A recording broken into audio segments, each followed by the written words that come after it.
नमस्कार मित्रों, इस कार्यक्रम में हम धनु लग्न के लिए सूर्य प्रथम भाव से लेकर तृतीय भाव तक क्या फलित उत्पन्न कर सकते हैं, इसके पीछे क्या तर्क है, क्या लॉजिक है, इसको समझने वाले हैं, जानने वाले हैं। चलिए शुरू करते हैं प्रथम भाव से। अगर सूर्य प्रथम भाव में बैठ गए तो धनु लग्न है, यहां पे यानी धनु राशि है। हम फलित जानेंगे तो चार तरह से जानने वाले हैं। एक तो कारकत्व से, सूर्य के कारकत्व से क्या फलित प्राप्त होंगे, भाव स्थिति से सूर्य प्रथम भाव में है तो क्या फलित मिलेंगे, भावेशत्व से सूर्य को धनु लग्न के लिए नवम भाव का स्वामित्व प्राप्त है क्योंकि नवम भाव में उनकी खुद की राशि है, तो भावेशत्व नवम भाव का स्वामी प्रथम भाव में बैठ गया, यानी भावेशत्व से क्या फलित उत्पन्न करेंगे, तथा दृष्टि योग से यहां पर बैठकर सूर्य सप्तम भाव पर दृष्टि डाल रहे हैं, तो इन चारों से क्या फलित मिलेंगे ये जानकर इन चारों को मिलाकर तर्क बुद्धि से सटीक फल का अनुमान लगाएंगे। चलिए शुरू करते हैं कारकत्व से। अगर कारकत्व से जानना है सूर्य क्या फलित देंगे तो उसके लिए सूर्य का बल जानना जरूरी है। अगर बल जानना है तो बल दो प्रकार का है, एक तो राशि बल है, दूसरा भाव बल है। अब राशि देखना जरूरी है राशि बल जानने के लिए। तो सूर्य धनु राशि में है, यहां पे 9 आंकड़ा है। धनु राशि के स्वामी है गुरु। गुरु में और सूर्य में संबंध जो है ये मित्रत्व के है। मित्र की राशि में होने के कारण सूर्य को राशि बल अच्छा है। अब भाव बल की अगर बात करें तो ये प्रथम भाव में बैठे हैं। प्रथम भाव केंद्र भावों में है तथा कोण भावों में भी गिने जाते हैं। कुंडली का ये जो भाव है प्रथम भाव, ये सबसे शुभ माना गया है। यहां से व्यक्तित्व देखते हैं तथा सूर्य के जो गुण हैं, राजकृपा, अधिकार, प्रयत्न, सामर्थ्य इत्यादि, इनका प्रदर्शन करने के लिए यहां पे पोषक वातावरण सूर्य को मिलता है, इस कारण इनको भाव बल है। अब राशि बल भी है, भाव बल भी है, इस कारण इनके कारकत्व से जो बातें जानी जाती है, सूर्य के कारकत्व से जो बातें जानी जाती है, इनके मामलों में जातक को अच्छे फलित प्राप्त होंगे, शुभ फलित प्राप्त होंगे। यानी सूर्य के कारकत्व से क्या जाना जाता है, सूर्य पिता के कारक है, इस कारण इस व्यक्ति को पिता का सौख्य अच्छा प्राप्त होगा। सूर्य से सामाजिक दर्जा देखा जाता है, इस कारण इस व्यक्ति का सामाजिक दर्जा भी ऊंचा रहेगा। तथा सूर्य से प्रयत्नवाद, सामर्थ्य, अहंकार यानी स्वाभिमान इत्यादि देखे जाते हैं, आरोग्य देखा जाता है। इन मामलों में इस जातक को शुभ फलित प्राप्त होंगे। ये तो जाना हमने कारकत्व से क्या फलित मिलेंगे इसके बारे में। अब भाव स्थिति से क्या पता चलता है वो देखते हैं। सूर्य प्रथम भाव में बैठे हैं, यहां पर राशि देखना फिर से जरूरी है। 9 आंकड़ा है, धनु राशि है। धनु राशि के स्वामी है गुरु, यानी प्रथम भाव की मालकियत प्राप्त है गुरु को। तो सूर्य कहां पर आकर बैठ गए, गुरु के घर में आकर बैठ गए। अब गुरु से सूर्य के मित्रत्व के संबंध है, इस कारण मित्र के घर के लिए सूर्य शुभ फलित उत्पन्न करेंगे। ये तो जान लिया शुभ फलित उत्पन्न करने वाले हैं, लेकिन किन मामलों में, तो प्रथम भाव से जो बातें जानी जाती है उन मामलों में। प्रथम भाव से व्यक्ति का व्यक्तित्व, व्यक्तिमत्व देखा जाता है, वो व्यक्ति दिखने में कैसे होगी ये देखा जाता है। इन मामलों में ये शुभ फलित पैदा कर रहे हैं, लेकिन कैसे फलित पैदा कर रहे हैं ये जानने के लिए प्रथम भाव से जो बातें जानी जाती है उनके साथ सूर्य से जो बातें जानी जाती है उनको जोड़ना है। यानी प्रथम भाव से व्यक्तित्व देखते हैं और सूर्य से प्रयत्नवाद देखते हैं। सूर्य प्रयत्न के कारक है, सूर्य सामर्थ्य के कारक है, इस कारण इस व्यक्ति के व्यक्तिमत्व में सामर्थ्य रहेगा। यह व्यक्ति प्रयत्नवादी रहेगी, हाथ में कोई काम लिया तो वो पूर्ण करेगी जरूर, चाहे कितनी भी बाधाएं आ जाए, ये इसके व्यक्तिमत्व में ही होगा। अहंकार सूर्य से देखते हैं और प्रथम भाव से व्यक्तिमत्व जोड़ दो तो इस व्यक्ति का व्यक्तिमत्व अहंकारी रहेगा। हालांकि सूर्य यहां पर बलवान है इसलिए शुभ फल पैदा कर रहे हैं, तो अहंकार की पॉजिटिव साइड लेना जरूरी है। यानी इस व्यक्ति के व्यक्तिमत्व में स्वाभिमान रहेगा, ये बात यहां से पता चलती है। और क्या बातें पता चलती है, तो प्रथम भाव से स्वरूप देखा जाता है, ये व्यक्ति दिखने में कैसी होगी।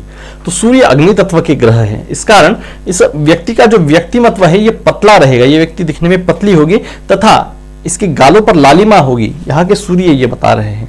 अब ये तो जानी हमने भाव स्थिति से बात।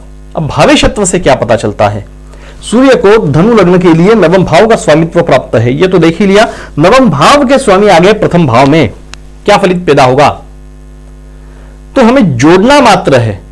नवम भाव से जो बातें जानी जाती है उससे प्रथम भाव से जो बातें जानी जाती है उससे जोड़ना है। यानी नवम भाव से भाग्य देखा जाता है, प्रथम भाव से व्यक्तिमत्व यानी खुद को देखा जाता है। तो ये जो व्यक्ति है ये अपने खुद के बलबूते पर भाग्य को खींचकर लाएगी, ये बात पता चलती है। कैसे, तो सूर्य के क्षेत्र में, यानी सूर्य से राजकृपा वगैरह देखे जाते हैं, प्रयत्न, सामर्थ्य देखे जाते हैं। तो इनकी अगर जोड़ लगाई जाए तो ये व्यक्ति अपने सामर्थ्य से, अपने प्रयत्नों से भाग्य को खींचकर लाएगा। तो किस क्षेत्र में, तो सूर्य के क्षेत्र में। सूर्य से राजकृपा दिखी जाती है तो गवर्नमेंट के क्षेत्र में ये व्यक्ति अधिकारी हो सकता है, इसका भाग्य वहां पर दिख रहा है। और क्या बातें पता चलती है, यहां से नवम भाव से सामाजिक दर्जा पता चलता है, उसका स्वामी आ गया खुद के स्थान पर, इसको अच्छा बल प्राप्त है। सूर्य राजा ग्रह है, इस कारण इस व्यक्ति का सामाजिक दर्जा अच्छा रहेगा, यह बात पता चलती है। सूर्य यहां नवम भाव से देखा जाता है धार्मिकता, व्यक्ति की धार्मिकता कैसी रहेगी यह देखा जाता है, उसका स्वामी प्रथम भाव में आ गया। सूर्य भी धार्मिक ग्रह है, इस कारण इस व्यक्ति के व्यक्तिमत्व में, स्वभाव में धार्मिकता रहेगी, यह बात पता चल रही है। यहां से अगर गिने, नवम भाव को प्रथम भाव मानकर गिने, पहला भाव मानकर गिने, तो यह पंचम भाव आता है, यानी ये शुभ भाव में आता है, कौन भाव में ही आता है। इस कारण इस व्यक्ति को नवम भाव के संदर्भ में शुभ फलित प्राप्त होंगे। अब ये जान लिया हमने भावेशत्व से, जिस भाव के स्वामी है उससे क्या फल पैदा करेंगे, इससे अब दृष्टि योग से क्या पता चलता है यह जानते हैं। सूर्य प्रथम भाव में रहकर सप्तम भाव पर दृष्टि डाल रहे हैं। सप्तम भाव में सबसे पहले राशि देखिए, तीसरा आंकड़ा है यानी मिथुन राशि है। मिथुन राशि के स्वामी है बुध। बुध के साथ सूर्य के ना मित्रत्व के संबंध है ना शत्रुत्व के, यानी मध्यम संबंध है, सम संबंध है। इस कारण इस भाव के लिए सूर्य बहुत ज्यादा शुभ फलित नहीं उत्पन्न करेंगे और बहुत ज्यादा बुरे फल भी नहीं उत्पन्न करेंगे, मध्यम फलित उत्पन्न कर रहे हैं। सूर्य की दृष्टि इस भाव पर होने के कारण इस व्यक्ति को वैवाहिक सौख्य अच्छा मिलेगा। मध्यम फलित दे रहे हैं, ये बुरे फलित नहीं दे रहे यहाँ पे, इस कारण वैवाहिक सौख्य अच्छा रहेगा। इसके वैवाहिक जोड़ीदार का स्वभाव यहां से देखा जाता है और सूर्य उस स्थान को देख रहे हैं, इस कारण इसके वैवाहिक जोड़ीदार के स्वभाव में सूर्य से जो बातें जानी जाती है उनका अंश रहेगा, यानी सूर्य से प्रयत्नवाद देखा जाता है, सूर्य से अहंकार देखा जाता है। इस कारण इसका वैवाहिक जोड़ीदार प्रयत्नवादी रहेगा, यह भी जो काम हाथ में लिया है उसे पूर्ण करेगा जरूर। सामर्थ्य देखते हैं सूर्य से, वैवाहिक जोड़ीदार इसका सामर्थ्यवान रहेगा तथा अहंकारी भी रहेगा, ये भी बातें पता चलती है। हालांकि इसके वैवाहिक जोड़ीदार के स्वभाव में यहाँ पे जो राशि है उसके हिसाब से भी गुण आएंगे, यानी ये बुध की राशि है तो बुद्धिमान वगैरह रहेगा, बुध की राशि है इस कारण बुध वाणी का कारक है, इस कारण बातूनी रहेगा, ये बातें पता चलती है। अब और क्या बातें पता चलती है, भाव से जो और बातें जानी जाती है और सूर्य से जो बातें जानी जाती हैं उनको जोड़ना मात्र है और कई बातें आप जान जाओगे। अब अगर सूर्य द्वितीय भाव में बैठ गए तो क्या फलित उत्पन्न करेंगे। धनु लग्न के लिए द्वितीय भाव में 10वां आंकड़ा आता है, यानी मकर राशि आती है। तो सबसे पहले भाव के फल जानने के लिए हमें कारकत्व से क्या फलित प्राप्त होंगे ये जानना जरूरी है। अब सूर्य आ गए मकर राशि में, मकर राशि के स्वामी शनि, शनि के साथ सूर्य के क्या संबंध है, तो शनि सूर्य को शत्रु मानते हैं लेकिन सूर्य शनि को शत्रु नहीं मानते। इस कारण इनको राशि बल वैसे बहुत अच्छा प्राप्त नहीं है क्योंकि ये शनि की राशि में चले गए हैं, तो राशि बल निम्न है। भाव बल की अगर बात करें, द्वितीय भाव में है सूर्य, तो कुंडली में सबसे शुभ भाव केंद्र और कोण है, यानी प्रथम चतुर्थ सप्तम दशम तथा पंचम और नवम, ये स्थान सबसे शुभ है, तथा षष्ठ अष्टम और द्वादश ये घात स्थान है, ये अशुभ स्थान है। और बाकी के जो स्थान है उनके हिसाब से सूर्य क्या फलित देंगे, यहाँ पे इनको मध्यम भाव बल प्राप्त हो रहा है क्योंकि ये धन स्थान है, धन स्थान में सूर्य आ गए। सूर्य राजकृपा के अधिकार के वगैरह कारक है, तो इनके गुणों का प्रदर्शन करने के लिए यहाँ पे इनको मध्यम वातावरण मिल रहा है। इस कारण भाव बल मध्यम है, राशि बल निम्न है। इस कारण इनके कारकत्व से जो बातें जानी जाती है इनमें मध्यम फलित प्राप्त होंगे। पिता का सौख्य, राजकृपा, राजाश्रय, अधिकार का दर्जा, प्रयत्नवाद, अहंकार, सामर्थ्य, इन सभी मामलों में मध्यम फलित प्राप्त होंगे। पिता के सौख्य के मामले में भी मध्यम फलित प्राप्त होंगे। अब ये जान लिया कारकत्व के हिसाब से। भाव स्थिति से क्या पता चलता है, सूर्य आकर बैठ गए द्वितीय भाव में, यहां पर शनि की राशि है, यानी द्वितीय भाव के स्वामी शनि है। शनि के घर में सूर्य आकर बैठ गए, सूर्य शनि को शुभ फल देते हैं, इस कारण इस भाव के लिए शुभ फल पैदा करेंगे, ये बात पता चल रही है। तो शुभ फल दे रहे ये जान लिया, लेकिन किन मामलों में, तो द्वितीय भाव से जो बातें जानी जाती है उन मामलों में। द्वितीय भाव से क्या जाना जाता है, धन, वाणी, कौटुंबिक सौख्य आदि जाना जाता है, तो एक एक करके लेंगे। द्वितीय भाव से धन जाना जाता है, सूर्य शुभ फलित दे रहे, इस कारण इस व्यक्ति को अच्छे धन की प्राप्ति होगी। कहां से, तो सूर्य के क्षेत्र से। जोड़ी कैसी लगा रहे वो देखिए, तर्क कैसा लगा रहे, तो सूर्य का क्षेत्र कौन सा है, सूर्य राजा ग्रह है, यानी गवर्नमेंट से इसे धन की प्राप्ति होगी, ये बात पता चल रही है। सूर्य पिता के कारक है और धन स्थान में आकर बैठ गए, तो पिता से इनको धन की प्राप्ति होगी, ये भी बात पता चल रही है। और क्या बातें पता चल रही है, द्वितीय भाव से वाणी देखी जाती है, व्यक्ति की वाणी कैसी रहेगी। अब वाणी के स्थान पर सूर्य आकर बैठ गए, इस व्यक्ति की वाणी कैसी रहेगी, तो सूर्य जैसी, यानी सूर्य अहंकार के कारक है, सामर्थ्य के कारक है, तो इसकी वाणी में सामर्थ्य रहेगा और अहंकार भी भरा रहेगा, ये बात पता चलती है। कौटुंबिक सौख्य का स्थान है द्वितीय स्थान, कौटुंबिक सौख्य यहां से देखते हैं, और सूर्य यहां पर आकर बैठ गए, शुभ फलित दे रहे, इस कारण इस व्यक्ति को अच्छा कौटुंबिक सौख्य प्राप्त होगा, ये बात पता चल रही है। अब ये जाना हमने भाव स्थिति से, पहले तो जाना कारकत्व से, अब जाना भाव स्थिति से। अब जानते हैं भावेशत्व से। सूर्य को धनु लग्न के लिए नवम भाव का स्वामित्व प्राप्त है। अब नवम भाव के स्वामी आ गए, द्वितीय भाव में क्या फलित उत्पन्न करेंगे? जोड़ना मात्र है। द्वितीय भाव से जो देखा जाता है उसे नवम भाव से जो देखा जाता है उसके साथ जोड़ना है। द्वितीय भाव से धन देखा जाता है, नवम भाव से भाग्य, तो ये व्यक्ति को अपने भाग्य से अच्छे धन की प्राप्ति होगी। यानी बहुत सारा कष्ट किए बिना इस व्यक्ति को धन की प्राप्ति अपने पूर्व सुकृत से यानी भाग्य से ही मिलेगी।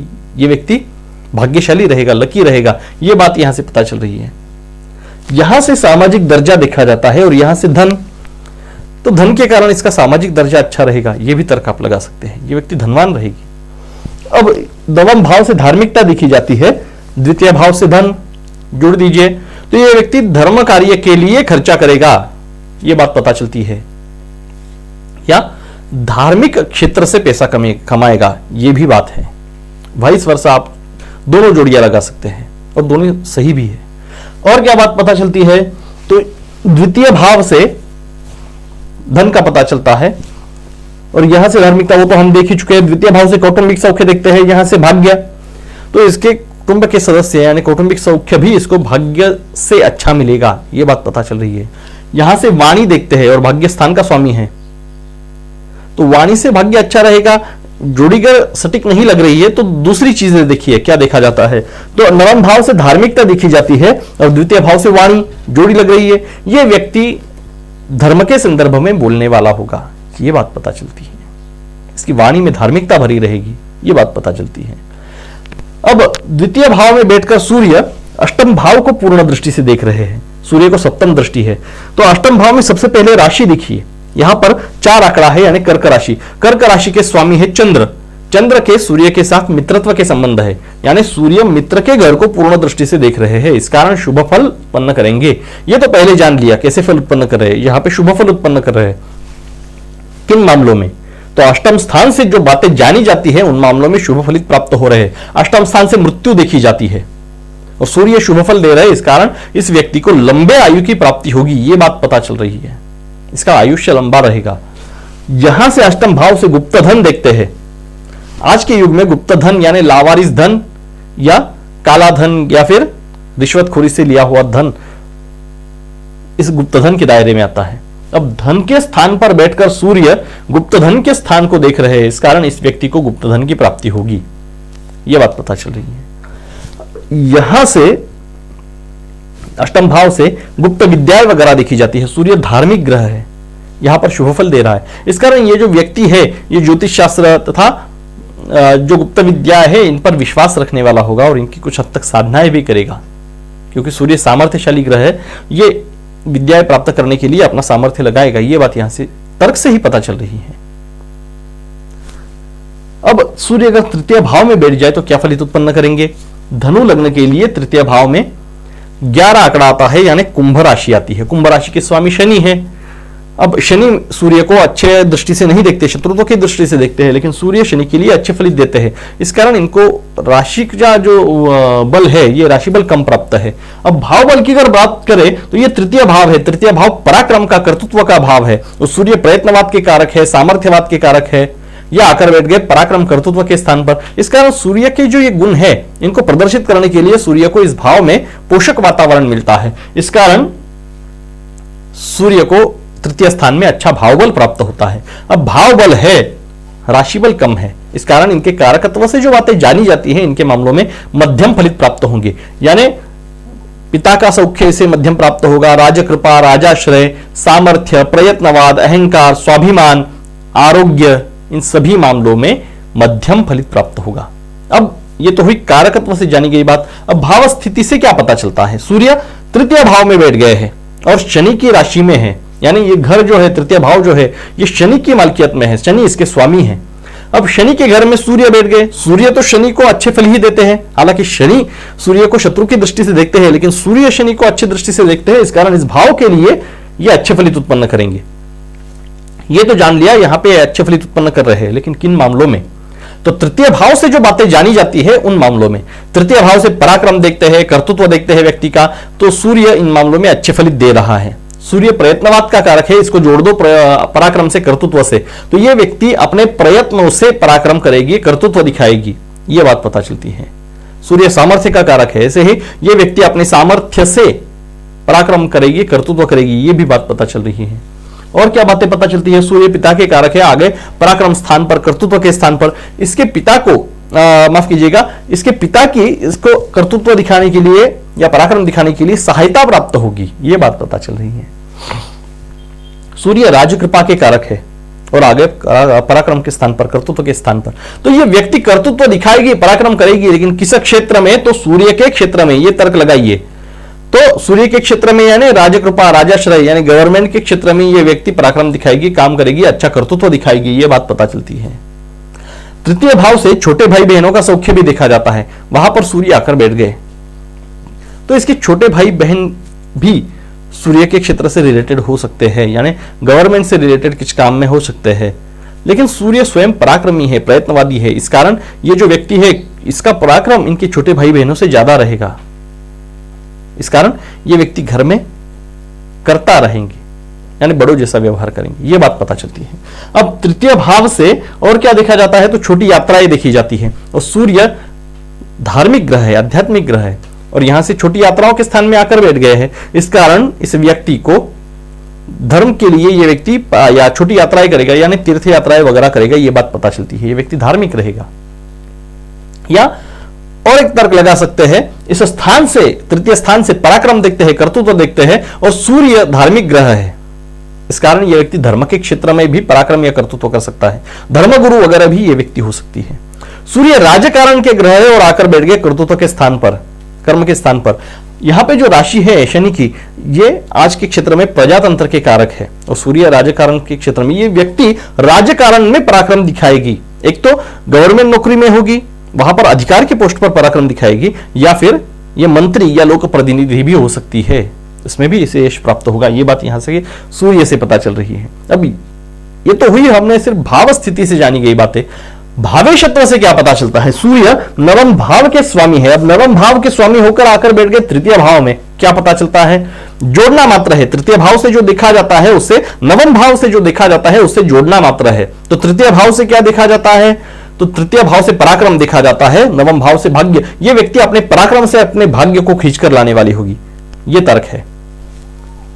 और क्या बात पता चलती है? यहां से नवम भाव को देख रही है, पराक्रम भाव से छोटे भाई बहनों के स्थान से ये भाग्य स्थान को देख रही है, इस कारण इसके छोटे भाई बहनों को भी भाग्य की प्राप्ति होगी। पिता का कारक है सूर्य, पराक्रम स्थान में बैठकर भाग्य स्थान को देख रहा है। पिता का सहाय इनको भाग्य की प्राप्ति के लिए मिलेगा, ये पता चल रही है। इनके पिता भी भाग्यशाली रहेंगे, ये बात पता चल रही है। सामाजिक दर्जा देखते हैं नवम स्थान से, और सूर्य स्थान को पूर्ण दृष्टि से देख रहे हैं। सूर्य अधिकार के कारक है, राजा ग्रह है, सामाजिक दर्जे के स्थान को देख रहे हैं। तो क्या तर्क से पता चलेगा? इस व्यक्ति का जो सामाजिक दर्जा है ये ऊंचा रहेगा, ये बात पता चलती है। और क्या बात पता चलती है? ये व्यक्ति कहीं भी काम करे लेकिन होगी ऊंचे पद पर, क्योंकि सूर्य अधिकार के कारक है। अब सूर्य नवम भाव को देख रहे हैं, ये धार्मिकता का स्थान है, और सूर्य पराक्रम स्थान से धार्मिकता के स्थान को देख रहे हैं। सूर्य आध्यात्मिक ग्रह, ये व्यक्ति धार्मिक रहेगी, धर्म कर्मों पर विश्वास करने वाली होगी, ये बात यहां से पता चलती है। धर्म के क्षेत्र में भी ये पराक्रम करेगी, उसमें भी इसका भाग्योदय संभव है, ये बात पता चलती है। अब एक और बात है कि सूर्य यहां पर, सूर्य की खुद की ही राशि है नवम भाव में, तो दृष्टि योग से क्या पता चलेगा? सूर्य अपने ही भाव को पूर्ण दृष्टि से देख रहे हैं, इस कारण हमने पीछे जो देखा नवम भाव के संदर्भ में ये क्या फलित उत्पन्न करेंगे? यही फलित ये दृष्टि योग से ज्यादा के तौर पर उत्पन्न करेंगे, क्योंकि ये खुद के भाव को देख रहे हैं, इस कारण यहां पर ये बहुत ही शुभ फल उत्पन्न करेंगे। बहुत ज्यादा तौर पर इसका भाग्य अच्छा रहेगा, इसका सामाजिक दर्जा अच्छा रहेगा, ये ज्यादा तौर पर धार्मिक रहेगा, धर्म के क्षेत्र में कर्म करेगा, ये बात यहां से पता चल रही है, दृष्टि योग से पता चल रही है। और कई सारी बातें हैं, आप जान सकते हो। जोड़ मात्रा लगानी है, तर्क बुद्धि का उपयोग करना है, एक लॉजिक का उपयोग करना है। अगले कार्यक्रम में हम चतुर्थ भाव से लेकर षष्ठ भाव तक सूर्य क्या फलित उत्पन्न कर सकते हैं धनु लग्न के लिए, इसके पीछे क्या तर्क है, क्या लॉजिक है, ये जानेंगे, इसको समझेंगे। अभी तक अगर चैनल को सब्सक्राइब नहीं किया है तो सब्सक्राइब का बटन जरूर दबाइएगा। आज के लिए इतना ही, नमस्कार।